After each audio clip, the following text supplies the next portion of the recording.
The other one that I thought, when I look back at it now, I thought actually maybe we should have listened more to what he was trying to say was the edition also in 2003 when Mr. Gani Adams came to join the women's panel. He had a lot to say about culture. He had a lot to say about a lot of things. But I think that maybe, looking back at it now, I'd have asked him a lot of other questions. Maybe that's one of the things I would do in the future, talk to Gani again. But there was that episode and that time when Gani Adams joined the women on the women's panel of New York. Here it is. I hate people being an hypocrite from beginning. We noticed Christians have been in existence in Nigeria since 1848 through Methodists. And we noticed that Muslim was being in Nigeria since 1804 through the Shitabi family from Turkey. So Christians have been in our blood. Muslims have been in our blood. And at the same time, we don't want our race to forget our roots, that have been existing for more than 10,000 years. So, and we believe that the religions influence politics, and religions influence liberation. And a race who have forgotten its culture is no more a race. So, apart from criticism from some quarters, it's what we have determined to do. It's not because some people criticize me because they are fetish. Because I'm a person, I'm determined. If millions of people say they don't want it, if I know that it's a good thing, that is based on justice, I don't care. But Mr. Adams, in politics, which I believe OPC is part of, is religion such an important aspect? Is it not ideologies, is it not ideas and issues you're dealing with? Thank you very much. Why has religion such an important role in the scheme of things? From the history, religions influence politics. As a matter of fact, I remember if you monitor the crisis of Ilorin, it's extremely difficult for Yoruba to get Ilorin back because of religion background. Yoruba have lost their identity because the Fulani that came to Ilorin have already imposed Islam to them, that when you're worshiping in Islam, you don't have to believe your race. When the Ibadan led the war to liberate the Ofa people from Fulani, when they got to Ilorin, the Ilorin people told them in 18th century that we don't want to go with you because you are fetish. So if you don't give your people a proper orientation about your religion, you can't liberate them. But isn't that the crux of the matter? That now we know, fortunately, the beauty of history is that we're supposed to learn from history. We're not supposed to sink into the mire of history and repeat it. So that if that is, and I know it's true, it's historically correct, the new leaders of tomorrow should focus on ideas, ideals, ideology, thoughts, you know, rather than religious affiliations, or for that matter, ethnic affiliations. Look, we can't start a meeting without praying.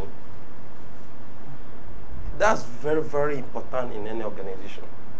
You can't just say because you have an ideology, you will not pray with one religion. And we don't want to be biased. That was the board of contention. And as a matter of fact, apart from religions, our organization emphasize and take cultural aspect very important. Because immediately you have lost your language, you have lost your culture, you are no more a race. It's extremely difficult for anybody to colonize Asian country. A good example, Japan, China, because they will not toy with their culture. The Africa toy with their culture. That's why we are having a lot of problem in Africa. That's why we can't have an independent in Africa. That's why we can't have a focus in Africa. That's why we can't have a good scientist in Africa. It will be very difficult for an African man to produce plane.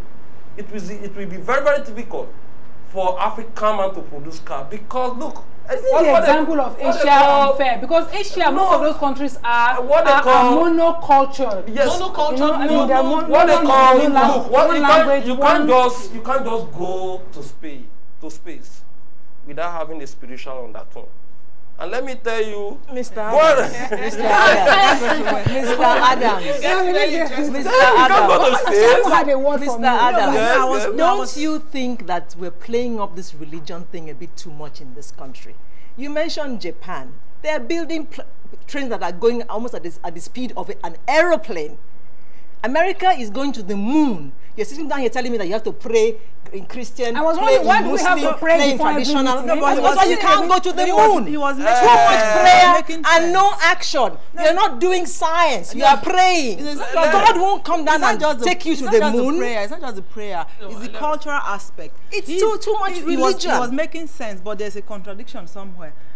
I expect an organization like OPC to hook on to the cultural aspect. Forget about this Muslim or Christian, that we must satisfy the other two, because he says the bane of our lack of development is our lack of culture.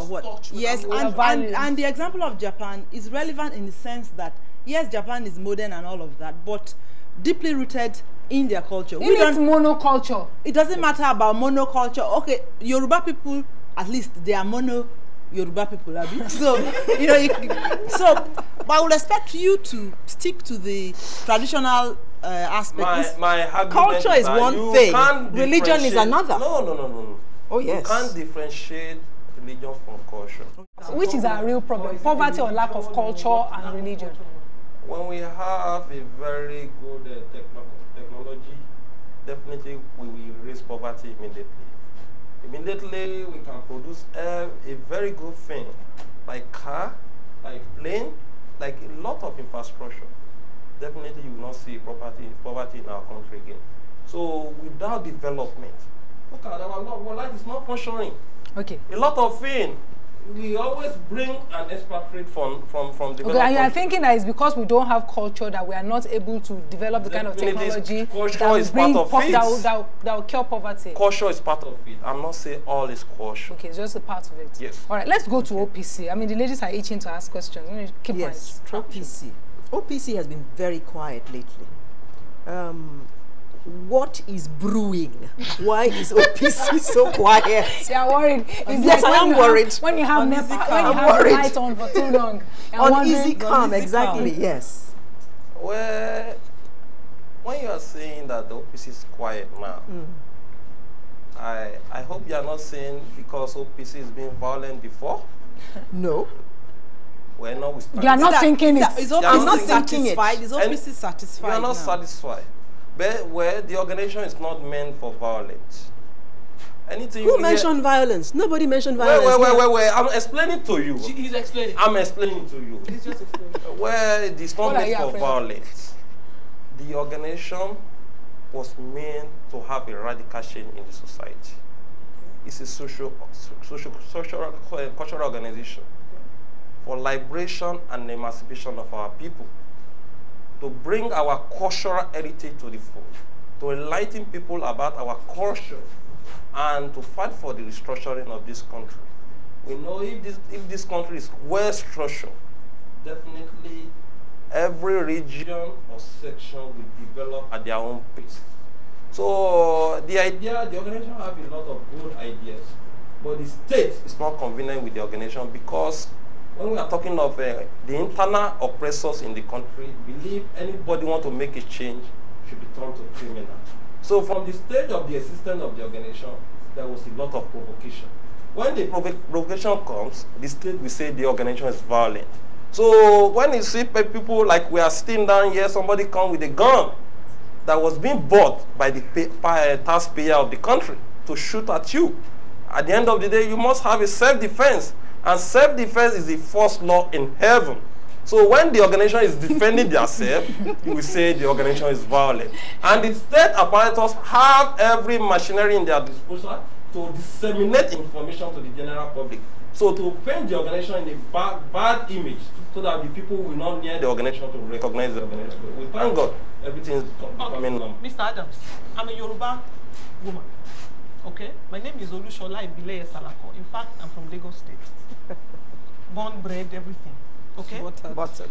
Thank you. Jammed. I'm not yet okay, not yet eating. Okay. No, but I'm born bread, buttered and ready. Okay, but that's by the way. I just wanted to ask you. You see, when you talk in terms of this culture, I'm asking myself, what is the content of this culture that I am supposed to understand as a Yoruba person? Is the culture in terms of, is it in social relationships? Is it what are the cultures? Dressing? What is the very essence of this Yoruba culture that necessitates an organization like OPC to resuscitate that kind of understanding or awareness in me as a contemporary Yoruba woman? I'm very, very glad that you say you are a Yoruba person. Ben. And you are a Lagosian. And you bear the name of Yorubas. Ben. But as I'm looking at you, you don't wear Yoruba clothes. So it's only when you want to have a political gain. Okay. When there is a quota in Nigeria that they want Yoruba for a slot, you will claim I'm a Yoruba person. But how to recognize you as a Yoruba, it comes from language first. Okay. Language, dressing, and when we are talking of traditional belief, you have already denied yourself on that. But when we are talking of a quota, when you are in London now, excuse me, when you are in London now, yes. If the British government said that they want 3 Yoruba to be in this position, they want 3 Igbos to be in this position, so you say because you want to have a political gain or economic gain, you say I'm a Yoruba person, no, I'm from Lagos, so I'm a Konimi. You speak. Even though you are not speaking Yoruba fluently, you try to speak to the British government. But then when we are talking to identify with that race, you will not identify. So the Englishman... May I ask a question? Mr. Adams, am I dressed in a Yoruba fashion? No, not She's at wearing all. But I'm wearing a show, okay. That's what I'm trying to say at the end of the day. I expect you to put the top... Wait, let me explain. And I'm expecting you to have your tie on your head. Let me finish. You can't get a little space by the way. And you know, I mean, you must, this is the point we are making. That yes. Is it about the gap at the end of the I'm wearing a shoke, for example, and if you did take a close look, you would not have known. And it is made by Nigerians in Nigeria. So no kobo has gone to any foreigner. You understand? And it is still something that a lot of us can identify with. Is it not this myth or this aura that is created around culture? It's only the negative in the culture that is thrown in our faces that people begin to say, okay, I don't want to be part of it. You know, the culture of every section of this country is beautiful. And the fact is we are moving forward in life. Therefore, whatever it is that will take us forward, we should take it along, you know, along and the stride. And then aren't we promoting disunity here? Because let me say what I mean. Because you see, if you say to me that I have to dress in a particular way before you can identify that I'm a Yoruba person, and I'm supposed to coexist, the world is becoming a global village. I'm supposed to coexist with other people. Indian people, you see people dressed as Indians and they are not Indians anymore. You see people dressed as Japanese and they are not Japanese anymore. We're all borrowing from different cultures here. Aren't we becoming a bit too one-sided? We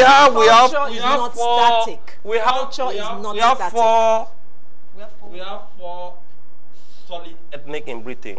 We say English and Irish. They don't wear skirts around anymore. They don't wear kilts around. Scottish. Yes, the Scots don't wear skirts. Look, in every nation, we always have different ethnics and a different culture. That does not mean because you are a nation, you are not the same ethnic. That does not mean because you are proving a nation and different ethnic, you are bringing disunity. There must be an identity. You know, God Almighty created you for a purpose. When God Almighty want to create Gani, my root is from Ile-Ife, the cradle of Yoruba race. When God Almighty want to create different people, some people was created in the Jew. That's how trouble starts. I think Ogbomosho is the cradle of Yoruba. No, but it's not. In the Yoruba myth, that would be a crisis. Mr. Adams. Crisis come from selfishness, greediness, and when somebody is proving an ego over the others. It's not by culture. When we are talking of culture, we have our ancestors. That was the first. They are the first creator by the Almighty God. Already, and when you are deviated from that roots, then they will be hungry, and there will be a lot of problem. Crises come from spiritual side. I must say I agree with you because that our culture is very from in the olden days, If our forefather put 3 yams there, they will just put 3 stones to signify the currency that you will be put there when you buy that yam. So immediately you go there, you will not steal it, because immediately you steal it, they will call the floor ile. They will there will be an incantation on it. And immediately you will see the consequence. But now look, how will we get to space? Exactly.